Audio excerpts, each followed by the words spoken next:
कोटि कोटि प्रणाम बाबा जी। सभी विषयों पर आपने अपूर्व प्रवचन दिया। माँ आद्याशक्ति पर भी कुछ बताइए, जिससे इस पर भी हमारी भ्रांतियां दूर हो जाएं। अत्यंत गहन प्रवचनों के लिए बारंबार धन्यवाद। भारत भूषण, नोएडा।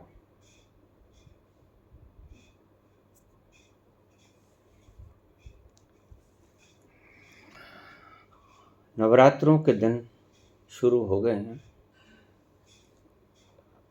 माँ आद्याशक्ति के बारे में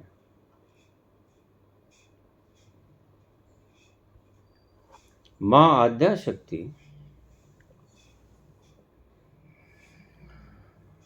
परमपिता परमात्मा का दूसरा नाम है। सुपर कॉन्शियसनेस इज माँ आद्याशक्ति।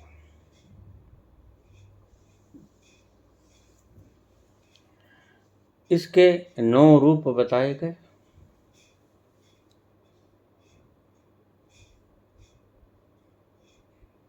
नवदुर्गा,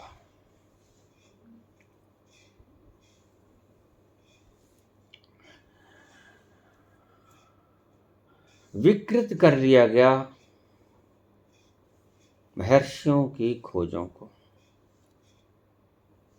वर्ष में 2 बार नवरात्रे आते हैं,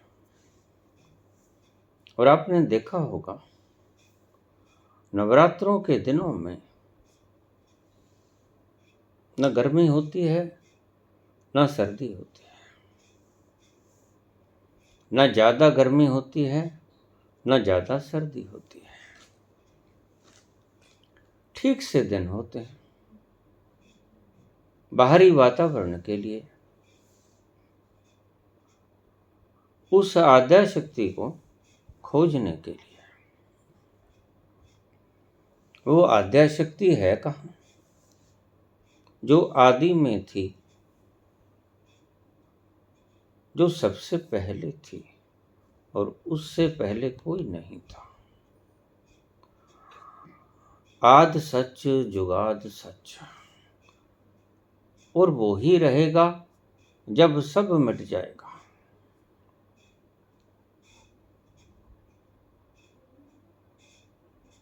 वो है आद्याशक्ति।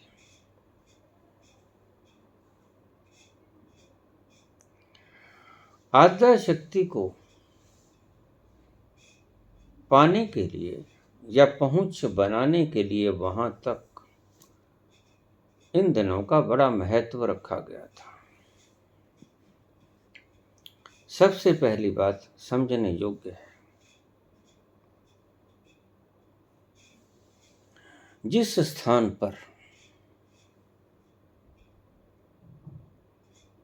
श्रद्धावान पुरुष इकट्ठे होंगे, पुरुष स्त्रियां बच्चे, जिस भी स्थान पर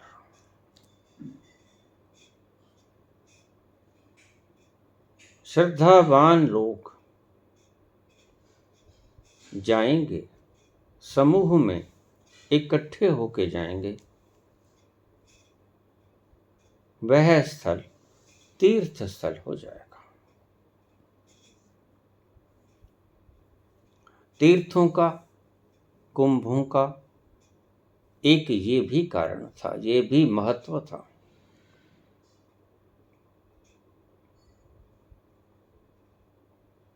सत्संग वास्तव में जब तुम अपने भीतर के सत्य के संग में होते हो तो होता है सत्संग, लेकिन उसकी आधारशिला बनती है बाहर।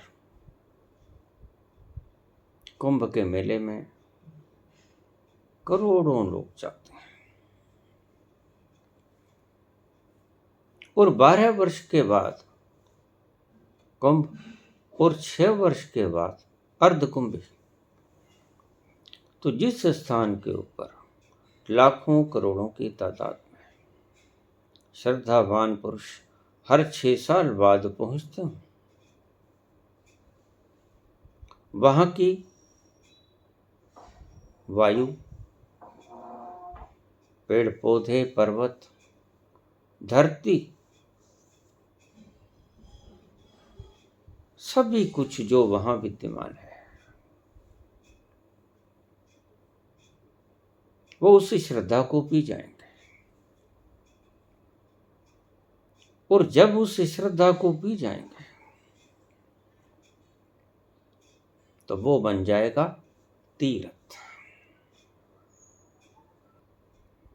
इन 9 दिनों में समूह में लोग इकट्ठे हो जाएं। अगर तुम अकेले में अभी खोज करने के योग्य नहीं हुए,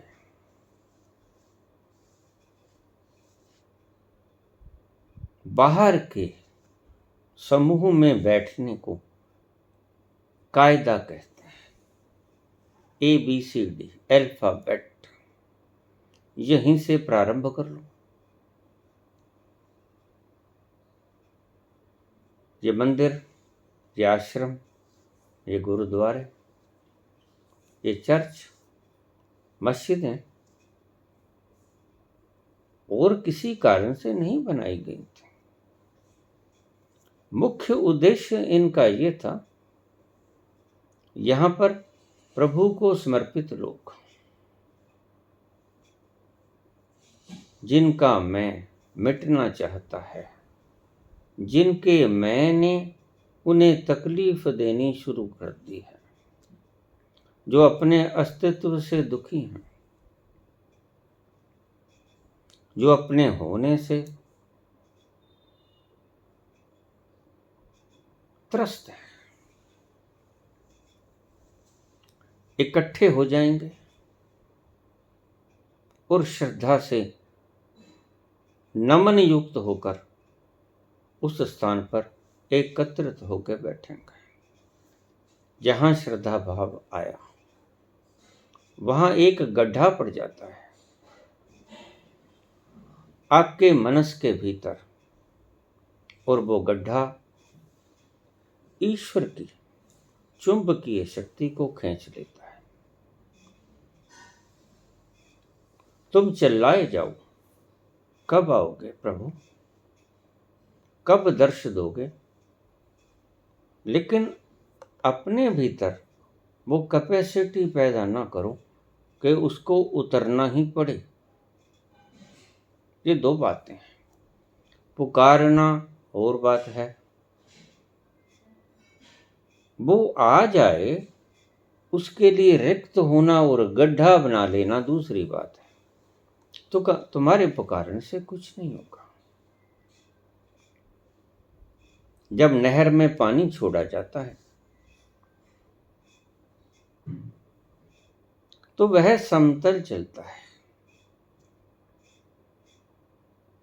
और अगर उसके बीच में थोड़ा सा गड्ढा खोद दो तो वह चलता हुआ पानी पहले गड्ढे को भरेगा, समतल करके फिर आगे जाएगा। अगर तुम भी उसकी तलाश में हो, जिसे हम परम सुख कहते हैं, तो गड्ढे हो जाओ। गड्ढे होने का मतलब झुक जाओ, और झुकने से पैदा होती है श्रद्धा। और श्रद्धावान लोग जब एक स्थान पर इकट्ठे होंगे तो वहां की आबो हवा, वातावरण, सर्कमस्टेंस, वहां की धरा, वहां के पेड़ पौधे, पर्वत, नदियां,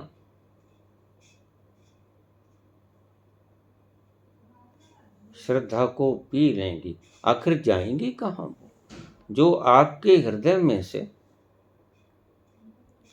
श्रद्धा की ध्वनि निकली, श्रद्धा की तरंगे निकली, वो जाएंगी कहां? वहीं जो मौजूद हैं पेड़ पौधे, पर्वत, पंछी, नदियां और सब कुछ, हवाएं वहां की पी लेंगी। और जब करोड़ों की तादाद में यकसां बराबर लोग आ रहे हैं, श्रद्धा से युक्त, हृदय को नमन किए हुए, झुकते हुए, तो वो जो भीतर से किरणें विकीर्ण होंगी वो अति मूल्यवान है।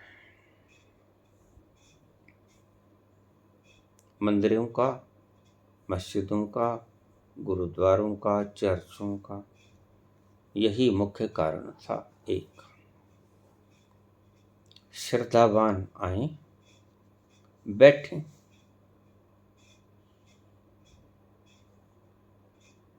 अपने भीतर उतरे, आंख बंद कर लें, क्योंकि जिसे तुम रस कहते हो वो बाहर कहीं नहीं है, तुम्हारे ही भीतर है। और सभी संतों ने इसे व्याख्यायित किया है।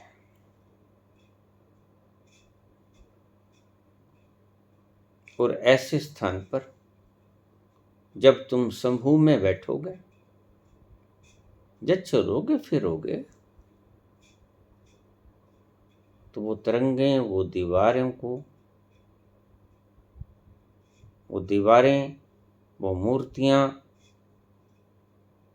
वहां का सारा मैटीरियल आपकी उन श्रद्धा भरी तरंगों को हृदयस्थ कर लेगी, एब्सॉर्ब कर लेगी, सोख लेगी। इसलिए जब आप संसार से हटकर गुरुद्वारा में जाते हो, मंदिर में जाते हो, मस्जिद या चर्च में जाते हो, या किसी धार्मिक स्थल और आश्रम में जाते हो, तो आप एक दिन से, एकदम से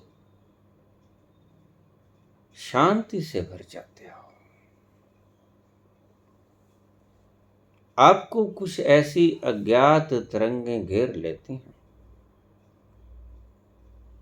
जो आपके हृदय को छू लेती हैं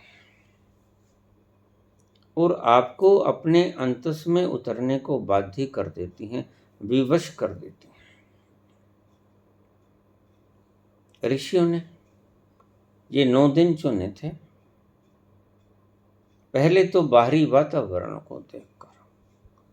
अगर बाहर का वातावरण नहीं है अनुकूल आपके शरीर के, नवरात्रों में सहज योग से पाया जाता है परमात्मा। यहां कोई हठ योग नहीं, कोई और योग नहीं चलता। इन दिनों में सहज योग चलता है। सहज योग क्या है?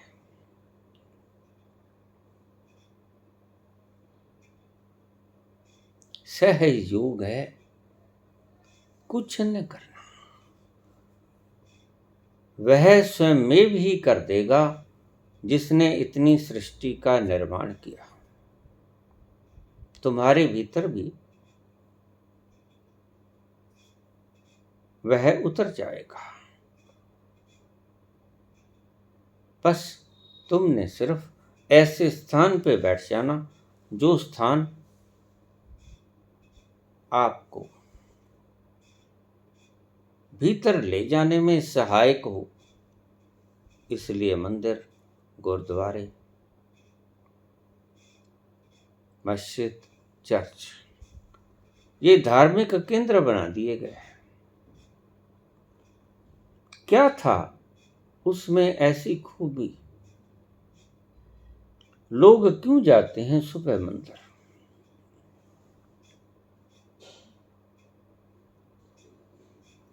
प्रीलिमिनरी एजुकेशन है, प्राथमिक शिक्षा। कायदा है निश्चित, लेकिन कायदे से शुरू करना होगा।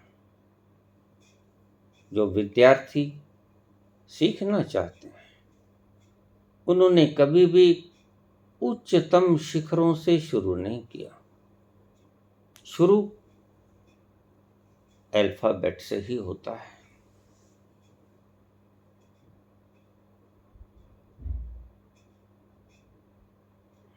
मंदिरों में जाना शुरुआत से बाहरी वातावरण को पी लेने की, यहीं से शुरू होगा सफर।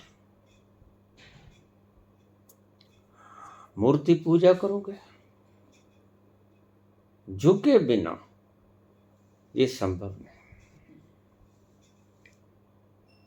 पूजा करना उसका सबसे पहला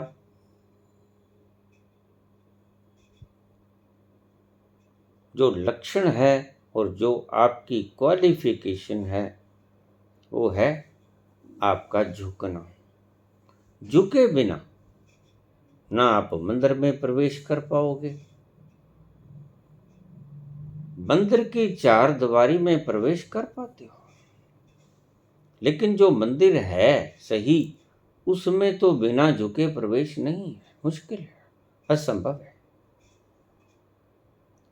मंदिर के चौखटे में प्रवेश कर जाओगे, मंदिर की परिक्रमा में प्रवेश कर जाओगे, लेकिन मंदिर के भीतर झुके बिना प्रवेश पाया ही नहीं जा सकता। ये प्राथमिक क्वालिफिकेशन है। 9 दिन चुने थे। पहली बात, इन 9 दिनों में मौसम बिल्कुल अनुकूल होता है बाहर का,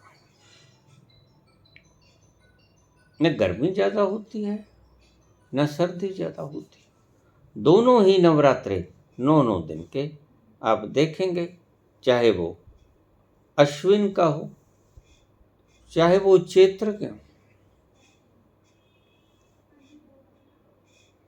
अश्विन शुक्ल से और चैत्र शुक्ल से नवमी तक ये 9 दिन होते हैं, और इनमें आप बाहरी वातावरण को देखिए, आपके अनुकूल बैठेगा। आप बड़े आराम से किसी स्थान पर बैठ के ध्यान मगन हो सकते हैं। ये सब परंपराएं, मंदिर जाना, मूर्ति पूजा करना, झुकने की कला सीखने के प्राथमिक शिक्षा केंद्र थे। मैं इन्हें कम्यून भी कहता हूँ, यहाँ प्राथमिक शिक्षा सिखाई जाती है। तुम अकेले ना बैठ सकोगे, सदा ही भीड़ में रहने की आदत है, इसलिए भीड़ से शुरुआत करनी होगी। मजबूरी है, क्या करें। और फिर एक दिन आएगा जब भीड़ से तुम उकता जाओगे। भीड़ तुम्हें छेड़ने लगेगी तुम्हारे एकांत में जाने से। बाहर का शोरगुल तुम्हें अपने भीतर उतरने में बाधा बनेगा, फिर तुम वहां जाना छोड़ दोगे। घर के एकांत में बैठोगे, वहां बैठकर अपने भीतर उतरने की कोशिश करोगे। कोई शोर शराबा नहीं, कोई सोच नहीं, हर वक्त सोते बैठते उठते जागते उसकी लो लगी रहनी, चित्त उसकी ही याद में समाये रहना, चित्त उसके लिए ही व्याकुल रहना। तुम हंसो तो उसके लिए हंसो, तुम रो तो उसके वियोग में रो। संसार की चीजों के न मिलने के वियोग के कारण तुम ना रो, वो तो संसार में बहुत रो लेते हो। जैसे ही तुम मंदिर में प्रवेश करते हो, संसार की वस्तुओं के लिए नहीं रोते, फिर तो उसका बिछोड़ा समझ आता है और उसका विरह असहनीय हो जाता है। ये 9 दिन 2 बार जो वर्ष में बनाए गए, ऋषियों ने बड़ी सोच समझ के इनकी खोज की थी। और जब चारों तरफ एक ही श्रद्धा का वातावरण हो, ये हमने जो मेले इजाद किए थे, हमने जो कुंभ के पर्व या धार्मिक पर्व आयोजित किए थे, उनका मुख्य कारण था सामूहिक रूप से एक तरह की वृत्ति वाले लोगों को एक स्थान पर एकत्रित करना, वहां बैठकर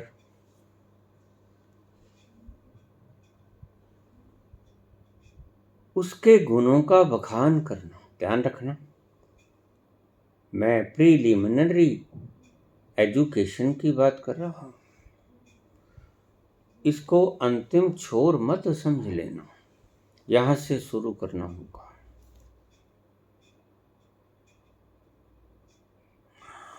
गाविए सुनिए मन रखिए पाओ, दुख पर हर सुख कर ले जाओ। ये प्राथमिक एजुकेशन है। गाविए, सुनिए, ये गाना, ये सुनना। 2 तरह के गायन होते हैं। एक तो गायन जो अच्छा गाता है उसे आप कह दो कि मुझे गाना सुना दो, बड़ा अच्छा लगता है, आपकी आवाज सुरीली हवाओं को मगन कर देती है, मन करता है आप गीत गा लो। अगर गीत गाने वाले का मन नहीं है तो वह जो गाएगा वो गीत नहीं होगा, वह मात्र सुरों से भरा हुआ एक छंद होगा। तुम उसे गीत नहीं कह सकते। गीत वो जो आप बाथरूम में गुनगुनाते हो, आवाज चाहे कैसी भी हो। आपने देखा, बुरी से बुरी सुर लिए गायिका या गायक जब बाथरूम में गाता है या गाती है तो लता मंगेशकर को मार देते थे। लता मंगेशकर फीकी पड़ जाती है, इतने सुर उठते हैं। क्यों? उसे अच्छे लगते हैं, किसी को अच्छा लगे ना लगे। वो हृदय से उत्पन्न हुई वीणा की तरंगें जो कभी इससे पहले उठी नहीं थी। नहाने में और कुछ नहीं करना होता है, नहाना होता है बस। वह बिल्कुल सभी तरह से मुक्त है उस वक्त। और जिस घड़ी तुम मुक्त होते हो,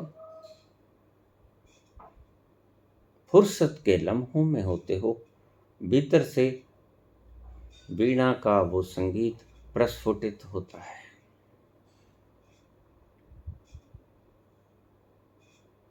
और वो जो भीतर से प्रस्फुटित होता है वह बहुत चुंबक की तरह खींचता है। एक होता है गाना जो किसी के कहने से तुम सुनो, उसमें भाव ना आएगा। एक होता है गीत जो आपके भीतर से उमड़े, ऐसे लम्हों में जब तुम्हारा सारा रोम रोम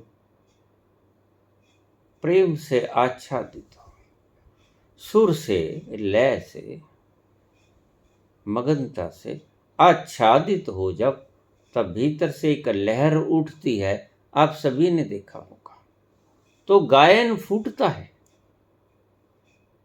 किसी के कहने से नहीं गाते हो, खुद की मस्ती से गाते हो। और वो मस्ती से आया हुआ गीत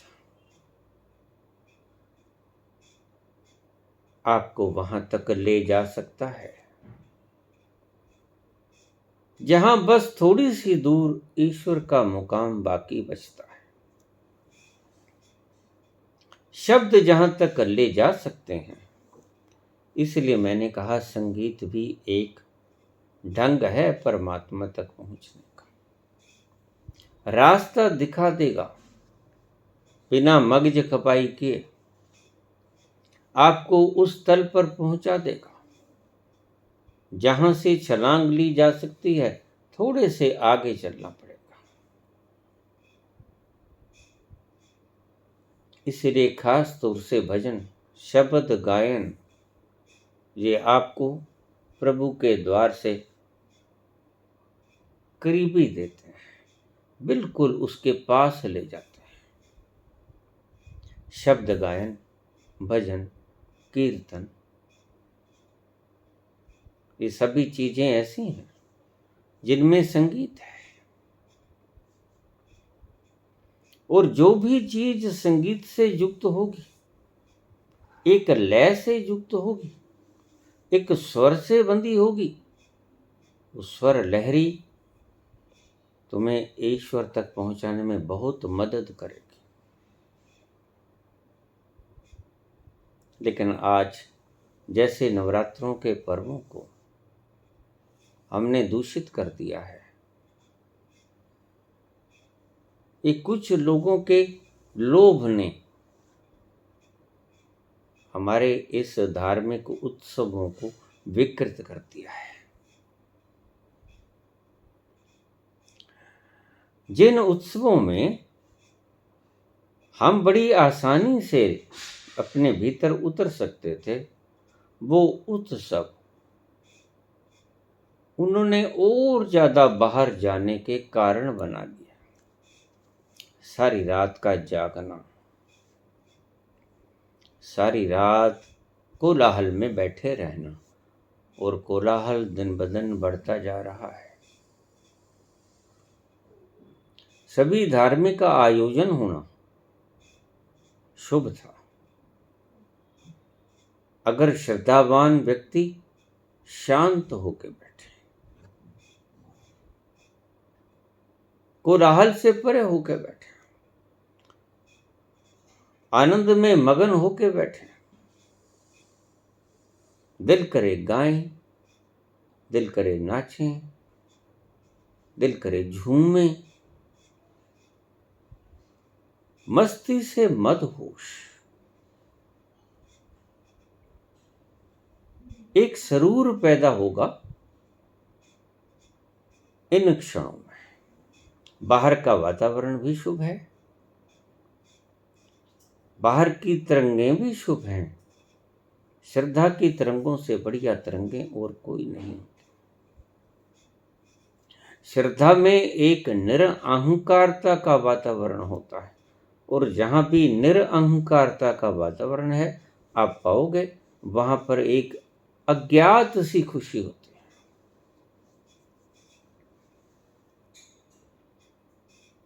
लेकिन कुछ लोगों ने इन त्योहारों को दूषित कर लिया है।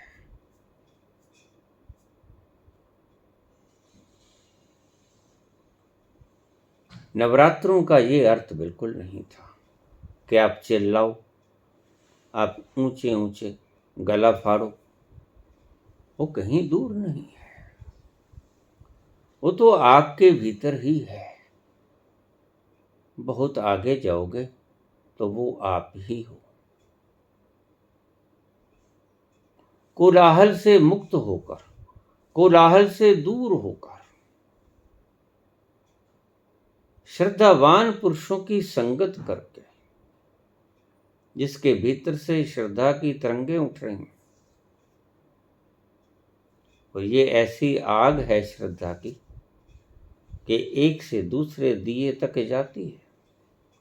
जैसे एक दिए से हम धरती के सारे दिए उज्जवल कर सकते हैं, ऐसे ही एक श्रद्धावान पुरुष से हम सारे व्यक्तियों को श्रद्धावान बना सकते हैं, बशर्ते के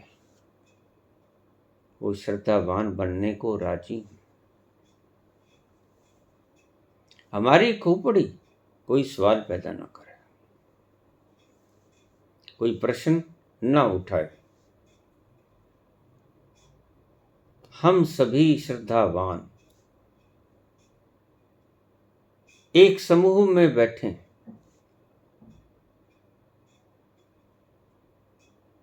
और आनंद से झूमें, नाचें, गाएं, गुनगुनाएं।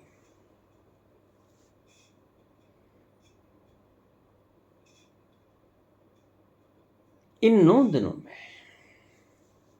आप पाओगे कि आप आमूल चूल परिवर्तित होना शुरू हो गए। आपको बुनियादी ढंग पता लग गया भीतर उतरने का। होना था कोलाहल से दूर, श्रद्धा की वो तरंगों को पीकर। निश्चित ही कहां एक व्यक्ति के भीतर श्रद्धा की तरंगें उठ रही, कहीं करोड़ों लोगों के भीतर श्रद्धा का उफान है समुद्र की भांति। हरिद्वार के मेले में, नासिक के मेले में, कुंभ में, प्रयागराज के कुंभ में, ये जितने भी तीर्थ स्थल हैं, वो चाहे केदारनाथ, चाहे बद्रीनाथ, जितने भी धाम हैं, उनका महत्व श्रद्धावान पुरुषों ने बनाया। जितनी संख्या में श्रद्धावान पुरुष वहां पहुंचेंगे, वहां की दीवारें उन श्रद्धा की तरंगों को पी जाएंगी। और श्रद्धा की तरंगों को जिन दीवारों ने पी लिया, वहां जब आप जाओगे उन तरंगों से बच न सकोगे। बस तीर्थों का यही महत्व था। जब आप संसार के कोलाहल से इतना थक जाते हो, तो एक बार तीर्थों के दर्शन कर लो, डुबकी लगा लो उस श्रद्धा के समुद्र में, जहां कभी या हमेशा श्रद्धावान पुरुष आते जाते रहते हैं और अपनी तरंगें बिखेरते रहते हैं, क्योंकि जहां जाएंगे वहां तरंगों को साथ लेके जाएंगे। और जहां जहां वो जाएंगे, वहां वहां की दीवारें या जितने भी ऑब्जेक्ट्स हैं, सब उन तरंगों को पी जाएंगे, आत्मसात कर लेंगे। और इतने आत्मसात कर लेंगे कि वो विकीर्ण करना शुरू कर देंगे। जैसे एनलाइटेंड पर्सन, मैंने बहुत बार कहा, उसकी समाधि के पास जाकर बैठ जाओ, सहज ही आप अपने भीतर उतरना शुरू हो जाओगे। क्या होता है वहां?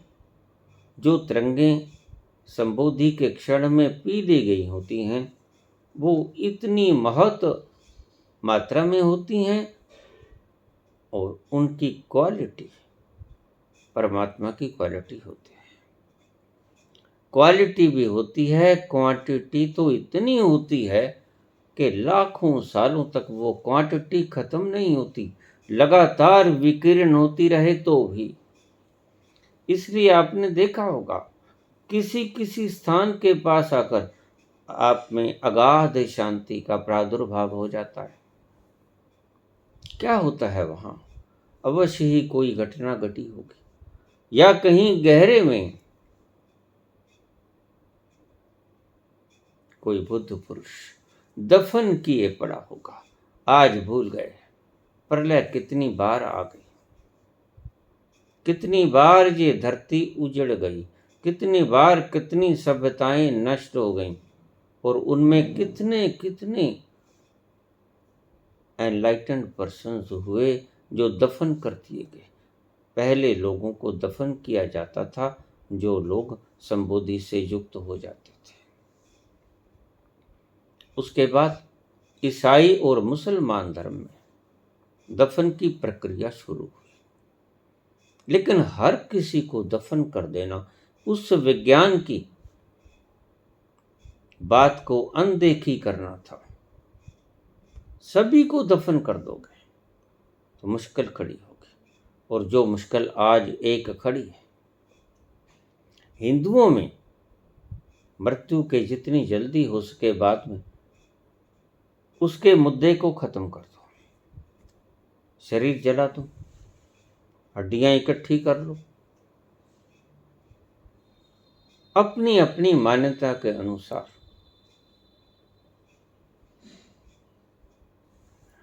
दरिया में फेंकाओ, नदिया में फेंकाओ। हमने गंगा नदी को पवित्रतम माना, थी भी पवित्र, है भी पवित्र। गंगा नदी का मूल्य हर कोई नहीं जानता।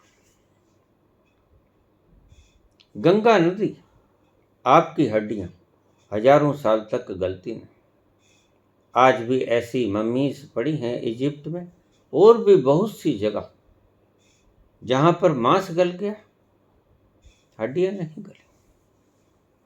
गंगा नदी का पानी ऐसा अमृत है जो आपकी हड्डियों को चूर चूर कर देता है, विलीन कर देता है अपने में। उसकी शुद्धता का कोई वर्णन नहीं किया जा सकता। उसमें ऐसा केमिकल है, इसलिए हमने कहा गंगा तेरा पानी अमृत। हर की पौड़ी से हम जो जल लेके आते हैं, गंगा जल, आम जल को रखो बोतल में बंद करके, कुछ ही दिनों में सड़ जाएगा, लेकिन गंगा जल नहीं सड़ेगा। मैंने ऐसे पात्रों में सैकड़ों वर्ष पुराने गंगा जल देखे हैं जो सड़े नहीं। ये अद्भुत थी। गंगा नदी इसीलिए पूज्य थी, इसीलिए इसमें हड्डियों को फेंकना या अंतिम संस्कार की बची कुची अवशेषों को फेंकना किया गया। शुद्धतम मानी गई थी गंगा। गंगा नदी का आगाज जहां से होता है, उद्गम स्थल गौमुखी, वहां से ऐसा नहीं कि अकेली गंगा नदी ही प्रकट होती है, नहीं, वहां से और भी कई नदियां निकलती हैं, बिल्कुल वहां से। लेकिन बिल्कुल वहां से निकलने के बावजूद उनमें वो लक्षण नहीं, उनमें वो गुण नहीं। क्या कारण है? कारण अज्ञात है, और कारण ज्ञात भी है। ज्ञात कारण यह है कि गंगा नदी पर ईश्वर की महत कृपा है। ईश्वर की किरण है, उसके भीतर समाहित होती रहती है। और दूसरा भी एक कारण है। कुंभ के मेलों में या आगे पीछे, कुंभ के मेलों में तो बहुतायत ऐसे संतों की होती है जो कि संबोधि से युक्त होते हैं। वो जब स्नान करते हैं तो उस जल में अपनी सारी पी हुई संबोधि की किरणों को बिखेर देते हैं, और जो हड्डियां हम बिखेरते हैं उनमें भी संबोधि युक्त पुरुषों की हड्डियां भी होती हैं। वो सारा वो पानी पी लेता है उनको, इस कारण वो अमृत बन जाता है। अगर हम उसको दफन कर दें तो लाखों वर्षों तक वो विकीर्ण होता रहेगा। आप उसके पास बैठोगे, अपने भीतर जाना खिसकना शुरू हो जाओगे। ऐसा चमत्कार है संबोधि युक्त व्यक्ति की समाधि के पास बैठना। पहले तो शरीर को समाधिस्थ करेंगे, फिर उसकी मृत देह को समाधिस्थ करेंगे, और इसलिए ऐसे व्यक्ति के देह को हम कहते हैं समाधि। ये दो समाधि, लेकिन आज हमने दो धर्मों ने तो प्रत्येक व्यक्ति को ही दबाना शुरू कर दिया है। प्रथा बनाई इसलिए गई थी, और एक मुश्किल ये खड़ी हो गई कि हिंदुओं ने फौरन तत्काल मुद्दे को गायब कर दिया। 2, 4, 8, 10 दिन तक आत्मा भटकी। हड्डियों को भी हमने उठाया और नदी में प्रवाहित कर दिया। अब कोई मुद्दा न बचा। जैसे ही कोई मुद्दा न बचा तो प्रकृति अपना काम शुरू कर देगी। प्रकृति उसको उसके कर्मानुसार गर्भ उपलब्ध करवा देगी, क्योंकि उसका उस शरीर के साथ मोह भंग हो गया। हमने कोई अवशेष बाकी छोड़ा ही नहीं जिसके साथ वो बंधा रहता। और अगर पुत्र पुत्रादि, पत्नी, माता पिता, भाई बंधु, परिवारजन, मित्र प्यारे, इनके साथ उसका रिश्ता था, तो सबसे जो गहन अनमोह होता है अपने पुत्रों से। हमने एक प्रक्रिया की, कपाल भेदन, कपाल छेदन। वो एक बांस को, नुकीले बांस को, आजकल तो सिंपल हम एक बांस का टुकड़ा ले लेते हैं और उसका बेटा ऐसे सिर के साथ लगाता है कहीं दर्द ना हो। ऐसा नहीं था। परंपरा शुरू हुई, नुकीला बांस के ऊपर नुकीला पदार्थ लगा होता भाले की तरह। मर तो गया है, आग में डाल दिया गया है, अब इसे दर्द कैसा?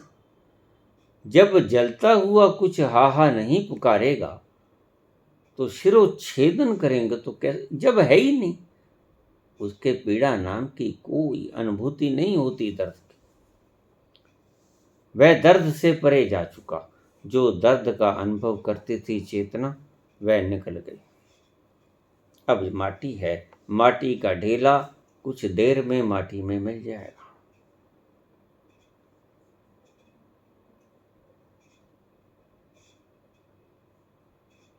तो उसके पुत्र, जिनके साथ सबसे ज्यादा मोह होता है, वो उसका शिरोच्छेदन करेंगे, नुकीले भाले की तरह नोक को सिर में गड़ाएंगे और उसका कपाल तोड़ देंगे। और उसके कपाल को टूटते हुए देखकर वह आत्मा पास ही खड़ी होती है। ध्यान रखना, ऐसा कभी नहीं होता मेरी दृष्टि में कि मृत व्यक्ति अपने मृत शरीर के आसपास न घूमता, जैसा मैं जानता हूं। मृत व्यक्ति अगर वो योगी नहीं है या अगर वो संबोधि से युक्त नहीं है तो अपने शरीर के आसपास ही घूमता रहेगा, क्योंकि वो मोह युक्त है उस शरीर के साथ। उस शरीर के साथ जितने जितने जो लोगों के जो संबंध हैं, वो उन सबको निहार रहा है। कुछ नहीं कर सकता, पुकारता है, रोते चिल्लाते घर वालों को सांत्वना देता है, मैं कहाँ गया हूं, मैं ये खड़ा हूं देखो, लेकिन उसकी आवाज को कोई पकड़ नहीं पाता। सूक्ष्म शरीर एक तिनका भी नहीं हिला सकता, एक बाल भी नहीं हिला सकता। सूक्ष्म शरीर में कोई शक्ति नहीं होती। सूक्ष्म शरीर उन रोते हुए अपने बच्चों को, अपनी पत्नी को, अपनी माता को, अपने सारे रिश्तेदारों को जो विलाप कर रहे हैं, उन्हें समझाने की भरपूर चेष्टा करता है। अरे नहीं, तुम कहाँ भटक गए, मैं तो ये खड़ा हूं। लेकिन उसे पता नहीं कि वो तो सूक्ष्म शरीर है। जो स्थूल शरीर मानते थे तुम्हारे परिवार जन सदस्य मित्रगण, बह गया। उसे अब तक मालूम नहीं। मोह बरकरार अपनी अर्थी के साथ जाता, शमशान तक जाता, सारी क्रिया देख रहा है और बड़ा हैरान है। विस्मय भरी आंखें फटी रह जाती हैं। ये क्या हो रहा है? लेकिन उसकी इच्छा के विपरीत सब कुछ होता है। जलाने के लिए लकड़ियों में सजाया जाता है। सभी मित्रगण आसपास होते हैं, परिवारजन आसपास होते हैं। स्त्री को शमशान से बाहर रहने का एकमात्र कारण यही था कि स्त्री के मोह से व्यक्ति मुक्त हो जाए। जिसके साथ 50, 40, 60 साल गुजर, उसके साथ ऐसा विलक्षण संबंध हो गया कि हर सुख दुख का साथी, जो सुख दुख वो अपने बच्चों से भी साझा नहीं कर सकता, अपनी अर्धांगिनी से कर सकता है। और अर्धांगिनी को शमशान घाट के बाहर बैठा देखकर उसको ये होता है कि अरे ये कैसी अर्धांगिनी, ये कैसी मेरी धर्मपत्नी जो मुझे देखने ही नहीं आई। और पुत्रों का मोह ऐसे तोड़ा जाता है कि उसका कपाल भेदन कर देते हैं। नोकीली चीज से आजकल तो परंपराएं मात्र रह गई, सिरोच्छेदन नहीं किया जाता। पहले वक्त में उसका सिर तोड़ दिया जाता था, कोई फर्क नहीं पड़ता है, थोड़ी देर में भून ही दिया जाएगा।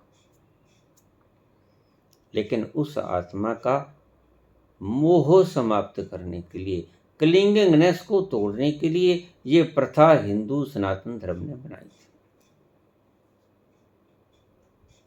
आज मुस्लिम और ईसाई धर्म में प्रत्येक व्यक्ति को दफन कर दिया जाता है। इसलिए आपको उन कब्रों के आसपास बहुत सी मंडराती हुई आत्माएं नजर आएंगी। ये जो प्रेतों की संख्या, भूतों की संख्या ईसाई धर्म और मुस्लिम धर्म ईजाद होने के बाद आप देखते हैं, उसका और कोई कारण नहीं। पहले इतनी संख्या में भूत प्रेत नहीं हुआ करते थे। आज बहुत संख्या में, अनगणित संख्या में भूत प्रेत मौजूद है। कारण सिर्फ इन धर्मों की अंतिम संस्कार की पद्धति का गलत होना। दफन कर दिया जाता है, वह व्यक्ति उसके आसपास ही घूमता रहता है और पता नहीं जब तक मोह न टूटेगा वह व्यक्ति उसकी शरीर के आसपास ही घूमता रहेगा। बहुत देर हो जाती है मोह टूटते टूटते। जब गल जाता है शरीर, कीड़े पड़ जाते हैं, माटी में मिलना शुरू हो जाता है, तब कहीं जाकर उसका मोह थोड़ा थोड़ा, हल्का हल्का, भीना भीना टूटना शुरू होता है। इतने में बहुत देर लग जाती है। इसलिए मुसलमान धर्म में, इस्लाम में कहा गया कि बस एक ही जन्म है, दूसरा जन्म नहीं। उन संतों ने देखा होगा कि मर गया व्यक्ति, ये इसकी रूह फिर रही है, दूसरा जन्म होता ही नहीं। बहुत वर्षों तक भी कुछ रूहें इन मृत शरीरों के आसपास मौजूद रहती हैं। इसलिए देखने वालों ने कहा कि दूसरा जन्म नहीं होता। दूसरे जन्म के लिए आप तैयारी रखोगे तभी तो प्रकृति दूसरा जन्म दे पाएगी। आप उसके मोह को टूटने ही नहीं देते तो प्रकृति दूसरा जन्म उपलब्ध नहीं करवा पाएगी। हिंदू धर्म, सनातन धर्म बड़ा सियाना था इस मामले में। यात्रा को जल्दी पूरा करवा दो। इसलिए जितने प्रेत मुस्लिम धर्म में पाओगे, ईसाई धर्म में पाओगे, हिंदू धर्म में तो मात्र 0.01% भी नहीं होंगे। ये जो प्रथा चलाई गई थी श्राद्धों की, श्राद्ध बीत चुके हैं। मैंने तब बोलना उचित नहीं समझा।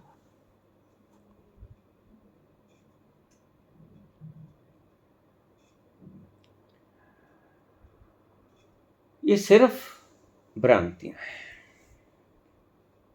जो मर गया, प्रकृति का काम तब शुरू हो गया। प्रकृति उसको गर्भ उपलब्ध करवाने में तत्क्षण लीन हो जाती है अपना काम करने में, बशर्ते के वो रूह मोह को त्याग दे। और हम मोह को त्याग दे वो रूह, उसके लिए पूरे इंतजामात किए। सिरोच्छेदन किया, जला दिया गया, भस्म बना दी गई, अवशेषों को नदी में बहा दिया गया। हमने अपनी तरफ से उसकी दुर्गति करने में कोई कसर नहीं छोड़ी ताकि उसका मोह टूट जाए, अगला जन्म आराम से ले सके, प्रकृति उसको जल्दी से गर्भ उपलब्ध करवा दे। लेकिन मुस्लिम और ईसाई धर्म में आज ऐसा नहीं। जो भी तीसरे नेत्र से इनको देखेगा पाएगा 99% से भी ज्यादा रूहें इन दो धर्मों की मिलेंगी आपको भटकती हुई। कारण और कोई नहीं, अंतिम संस्कार का ढंग गलत। अगर आप मोह की उस ऑब्जेक्ट को जीवित रखोगे तो उस व्यक्ति का मोह टूटेगा कैसे? यह तथ्य सनातन ने खोज लिया था। हमारे मनीषी सदा ही अन्वेषण करता रहे। उन्होंने बहुत गहरी गहरी बातें खोजी।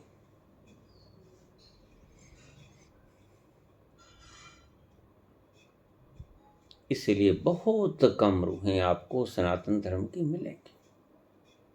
जहां भी मुद्दे को खत्म कर दिया गया, अवशेषों को बचाया ना गया और हम उनके चारपाइयाँ, जो वस्त्र, उनके कपड़े सब दान दे देते थे। एक थोड़ी सी भी तल मात्र भी उसकी शेष न बचे यादगार मोह की इस घर में वो कभी था, और यह उसके लाभ के लिए था, उसके हित के लिए था। फिर भी कुछ लोगों के मन में संदेह रह गया। अब व्यापार शुरू हुआ कि गति नहीं हुई इसकी। जिसका कुछ भी नहीं हुआ उनकी तो गति हो गई, और जिनका सब कुछ हुआ, मुद्दा गायब कर दिया, उनकी गति नहीं हुई। जो दफन कर दिया गया, मुद्दा ही बाकी है, गति उनकी नहीं होती। वो भटकते हैं उसके आसपास। जिसका मूल तत्व ही आपने समाप्त कर दिया, वो कैसे भटकेगा, कहाँ भटकेगा? उसके कपड़े तक हमने बांट दिए। जिन वस्त्रों को वो ओढ़ के रहता था, हमने वो भी बांट दिए।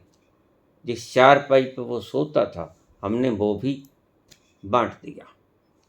रजाई, जो भी सराहना तक, चादर तक, उसके सभी अवशेषों को, यादगारों को हमने छिन्न विच्छिन्न कर दिया। और बड़ा वैज्ञानिक कारण था कि यह व्यक्ति भटके नहीं। ये सब कृत्य प्रेम पूर्वक किया गया, एक गहरी आस्था के कारण किया गया कि यह रूह भटके नहीं, यह शरीर, सूक्ष्म शरीर भटके नहीं, शीघ्रता से प्रकृति इसे गर्भ प्रदान करने में समर्थ हो जाए। और तुम्हारा मोह टूटना आवश्यक है, प्रकृति सदा तैयार है। जैसे ही तुम्हारा मोह टूटा, प्रकृति आपको फौरन एट द सेम मोमेंट कोई ना कोई उपलब्ध करवा देगी शरीर, तुम्हारे कर्मा अनुसार। लेकिन इस्लाम में और ईसाई धर्म में ऐसा नहीं हुआ, अंतिम संस्कार की विधियों के कारण। ये 16वां संस्कार जो अंतिम संस्कार था, ये चूक गए। और सबसे महत्वपूर्ण यही था, बाकी सब टेढ़े मेढ़े चलते कोई बात नहीं, लेकिन मुख्य था अंतिम संस्कार। उसमें हम चूक नहीं खाए।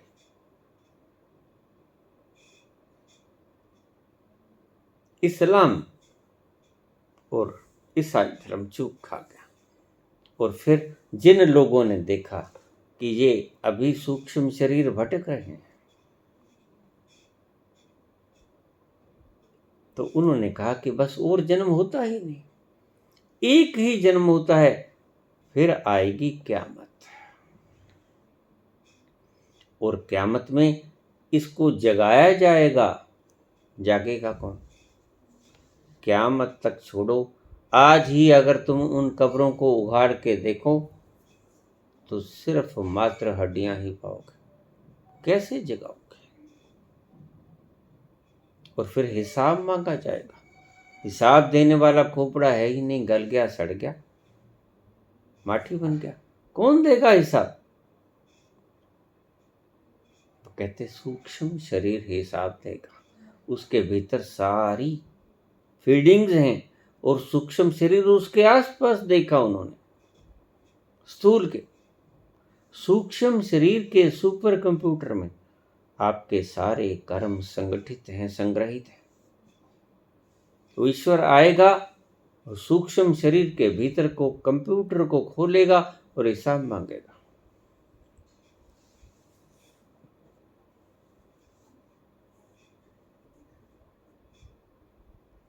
इसलिए ये शब्द बनाया गया उसकी रहमत के लिए।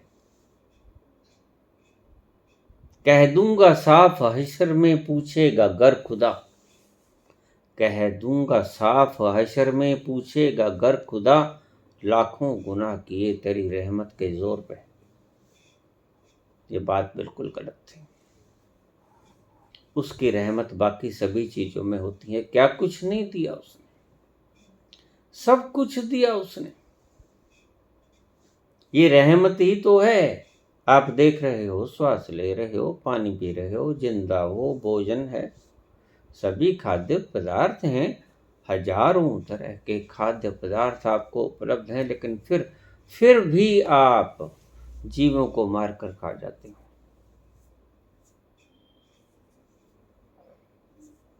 उसकी रहमत सदा बरस रही है। अगर उसकी रहमत एक क्षण को भी रुक जाए तो आपका अस्तित्व मिट जाएगा।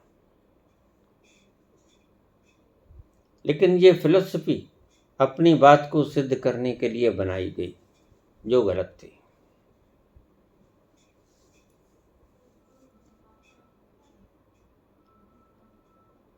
दफन कर दिया गया मनुष्य, उसका सूक्ष्म कंप्यूटर से युक्त, सारे प्रारब्ध से युक्त उसके आसपास मंडराएगा। और जब तक आसपास मंडराएगा तब तक प्रकृति बिल्कुल धक्का नहीं करती उसे नया जन्म देने में। प्रकृति अपने ढंग से, अपने नियमों के अंतर्गत चलती है। जैसे ही इस व्यक्ति की क्लिंगिंगनेस शरीर के साथ खत्म हुई, तैसे ही प्रकृति उसको नया जन्म उपलब्ध करवा दे। ये था कार्य नवरात्रों के 9 रातें।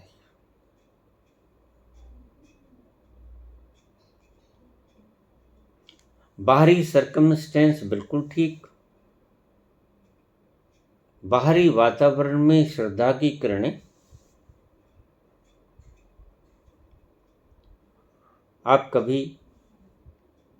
आपको शायद मौका ना मिला हो, जब सामूहिक कत्ल होते हैं, मारधाड़ होती है, चीखों पुकार होती है, वातावरण में वो चीखों पुकार छा जाती है और आसपास के काफी दूर के क्षेत्र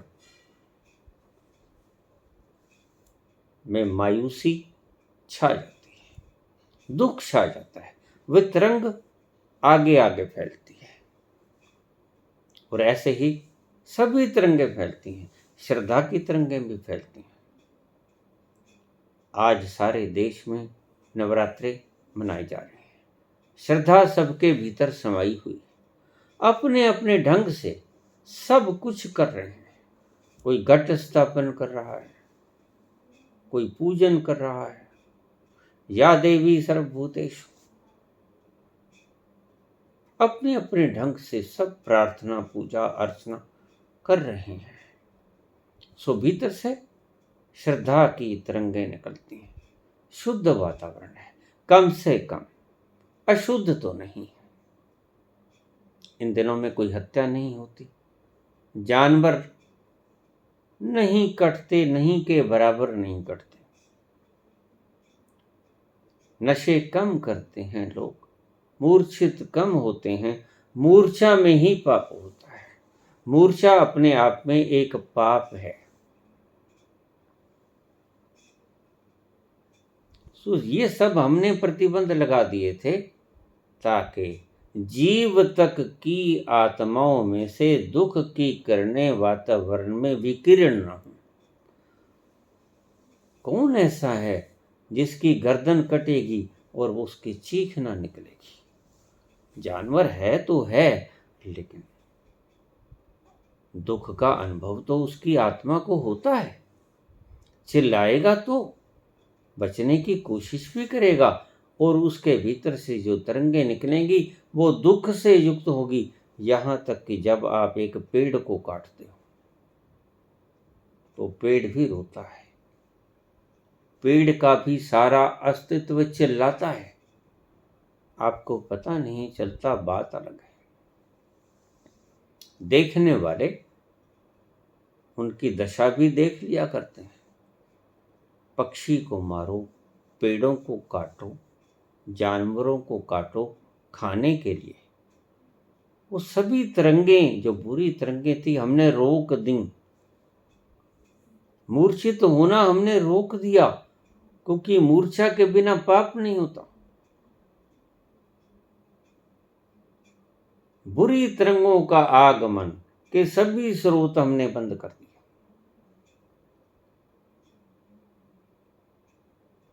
अच्छी अच्छी तरंगें, श्रद्धा युक्त, नमन, झुकने की तरंगें सारे वातावरण में छा गई। ये सामूहिक वातावरण को शुद्ध करने का एक प्रयास था, और शुद्ध हुआ भी। इन दिनों में 9 दिन तक आप देखेंगे जो वातावरण इन 9 दिनों में रहेगा, वह वातावरण बाकी के दिनों में नहीं रहता।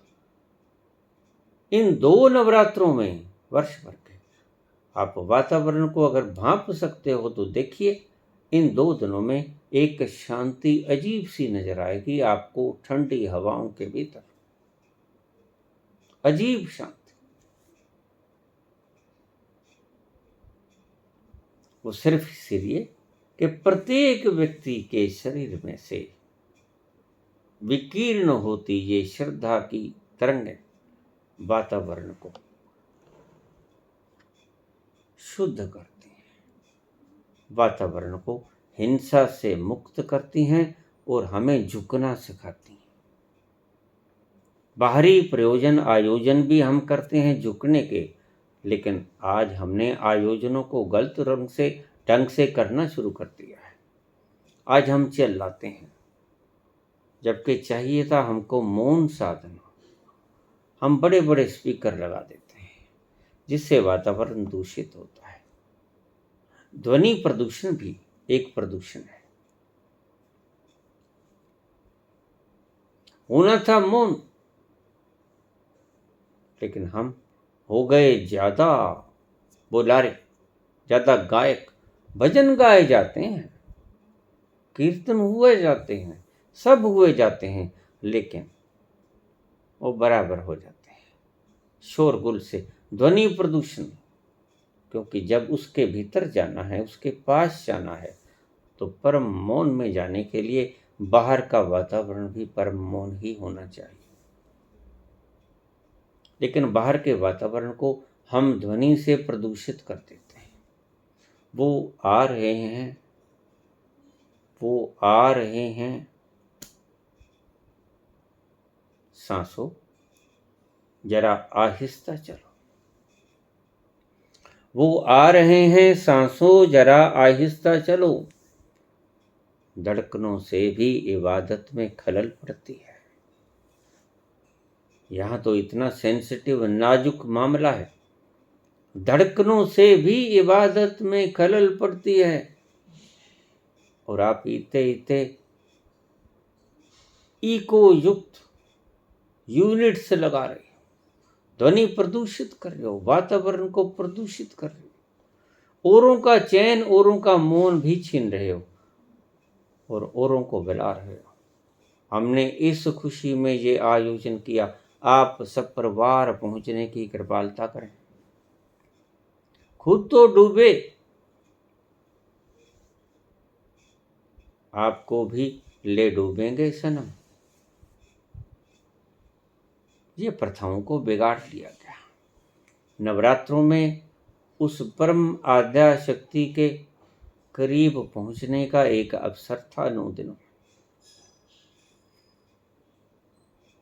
व्रत,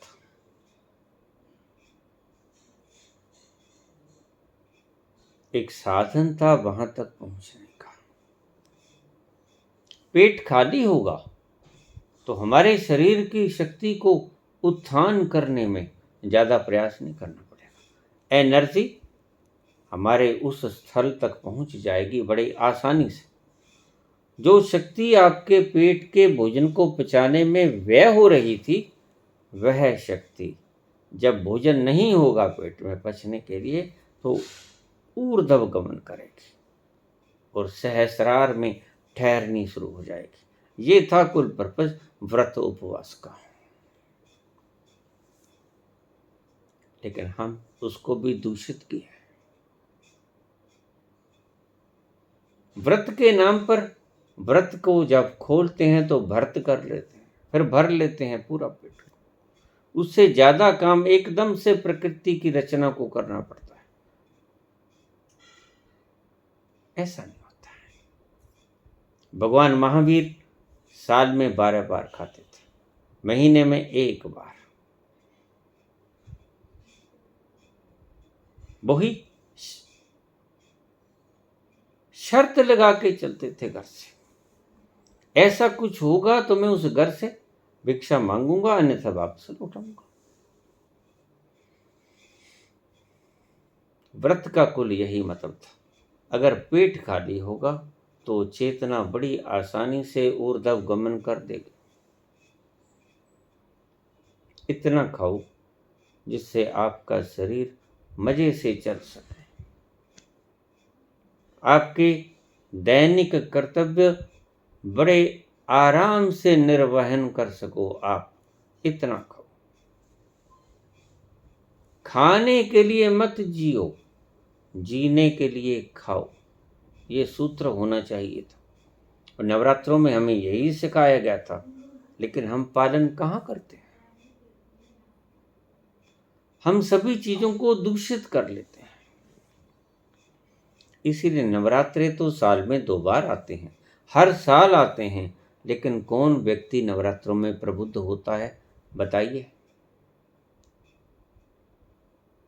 नहीं होता है। आम दिनों में प्रबुद्ध होते लोग देखे मैंने। नवरात्रों में मैंने आज तक एनलाइटेंड होता व्यक्ति नहीं देखा। तो चाहे चैत्र के नवरात्र हों, चाहे अश्विन के नवरात्र हों, मैंने किसी संत पुरुष को नवरात्रों के इन 9 दिनों में प्रबुद्ध होते नहीं देखा। अगर आप जानते हो तो मुझे बता सकते हैं।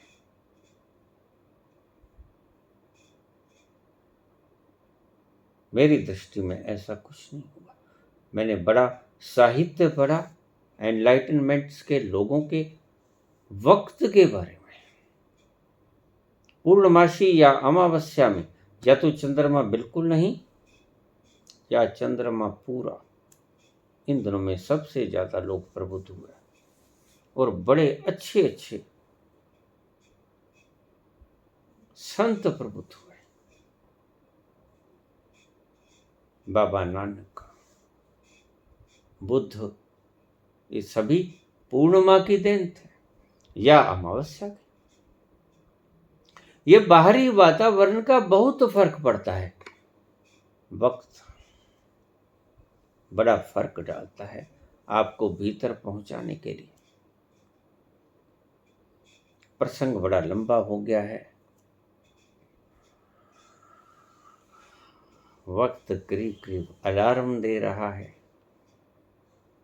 नवरात्रों का इतना ही महत्व था कि हम उस आद्या शक्ति को 9 दिनों में अलग अलग रूपों में कैसे उनमें लीन हो जाए। ये 9 शक्तियां आप जब ध्यान में भीतर उतरोगे तो आपको रिद्धियों सिद्धियों के साथ ही मिलेंगे। आपको सब नजर आएंगे। ध्यान के गहरे तलों में जब उसका क्षेत्र शुरू होता है, ये सभी शक्तियां आपको रास्ते में सभी मिलेंगी। लेकिन आपने इन शक्तियों को ग्रहण नहीं करना है।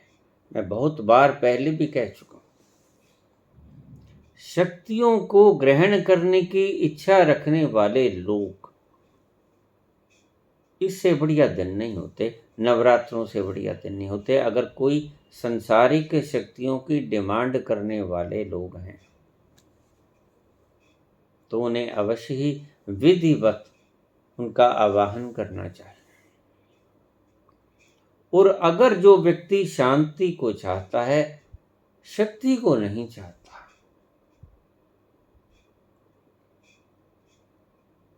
उसके लिए तो सारे दिन ही नवरात्र हैं।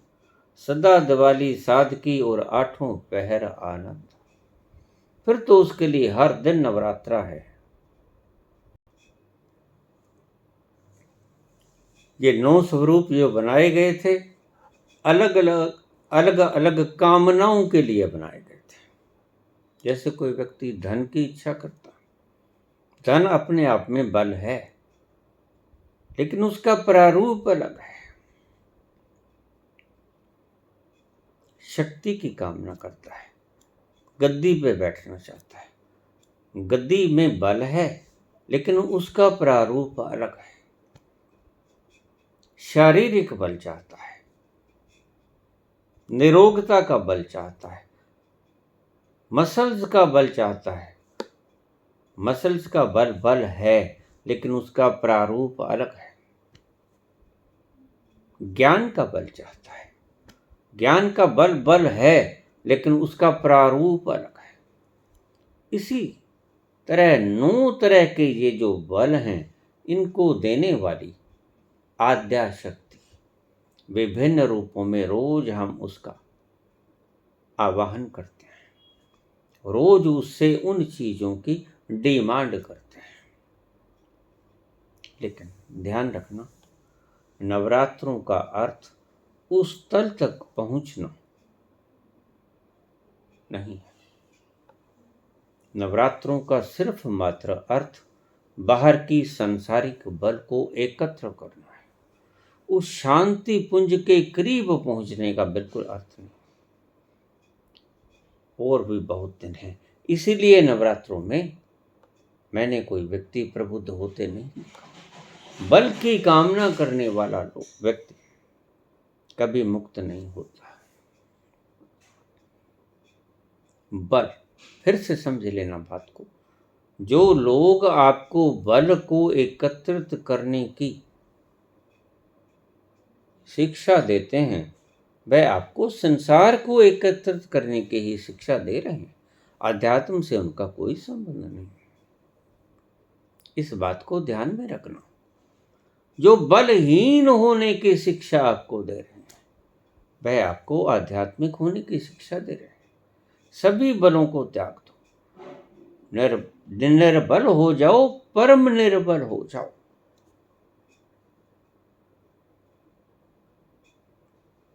कुछ ग्रहण करने की चेष्टा मत करो, बल्कि जैसे हो वैसे ही उस तक पहुंचने की कोशिश में लग जाओ। शब्द बरतने पड़ेंगे, यद्यपि कोशिश को छोड़कर मिलता है, लेकिन मैं क्या करूं, हम मजबूर हैं। बोलना तो हमें ऐसा ही पड़ेगा।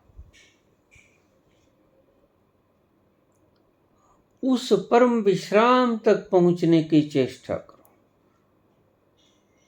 साधन जुटाओ जिससे तुम उस परम विश्राम तक पहुंचे जाओ। कोई बल हमने अडॉप्ट नहीं करना है। नवरात्रे सिर्फ मात्र उन लोगों के लिए हैं जो संसारिक बल को इकट्ठा करना चाहते हैं। उनके लिए नवरात्रे परम पूजनीय हैं, परम श्रेष्ठ हैं। नवरात्रे और गुप्त नवरात्रे, ये 4 नवरात्रे होते हैं। 2 नवरात्रे और 2 गुप्त नवरात्रे। ये 9 दिन, ये 36 दिन इसलिए बनाए गए थे, बल अर्जित करने के लिए। लेकिन परमात्मा तक पहुंचना बल अर्जन करना नहीं है, वर्ण उस परम बल के समीप पहुंचना है। वो आप जिस बल को अडॉप्ट करना चाहते हैं, आद्या शक्ति से मांगते हैं, वो आपको मिल जाएगा। जो मांगू ठाकुर अपने थे, सोई सोई दे। वह काफी करीब है, लेकिन परमात्मा से बहुत दूर है। उसके स्फीयर में प्रवेश करते वक्त बस थोड़ा सा चलोगे और वो मुकाम आ जाएगा। जहां आप जो मांगोगे वो ही मिल जाएगा। जो भी मांगोगे वो मिल जाएगा। बस परमात्मा के विशुद्धि चक्र से आगे उसका स्फीयर शुरू, और उससे कुछ ही दूर चलकर वो मुकाम आ जाता है जहां आप कुछ भी मांग सकते हो और आपको वो ही मिलेगा। और अगर बाहर चेष्टा न भी करो तो बाकी के दिनों में जो बल प्राप्त करने की चाहत रखने वाले लोग हैं उनके लिए भी ध्यान एक मार्ग है। ध्यान रखना, नवरात्रे मात्र नहीं, ध्यान एक परम मार्ग है। नवरात्रों में तो शायद आप बल का अर्जन न कर पाओ, लेकिन अपने भीतर जाकर ध्यान की अवस्था तक पहुंचते पहुंचते एक मुकाम बहुत जल्दी आ जाता है जहां आप कोई भी बल मांग सकते हो। सोई सोई देव है। नवरात्रों का कुल इतना ही महत्व था। नवरात्रे परम तक पहुंचने के लिए कोई साधन नहीं जुटाते।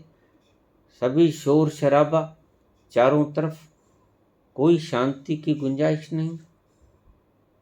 श्रद्धा मात्र है उस आद्या शक्ति के प्रति, और बल मांगने के लिए श्रद्धा है, बलहीन होने के लिए नहीं। लेकिन वो ईश्वर, बल मांगने की श्रद्धा, ये बल मांगने की इच्छा से कभी नहीं मिलता कि वो बलशाली, निर्बलों को ही स्वीकार करता है। यह अंतिम सूत्र आप हृदय में बसा लेना। वह परम बलशाली ओमनीपोटेंट निर्बलों को ही स्वीकार करता है। उसके घर में बलशालियों के लिए कोई जगह नहीं होती। धन्यवाद।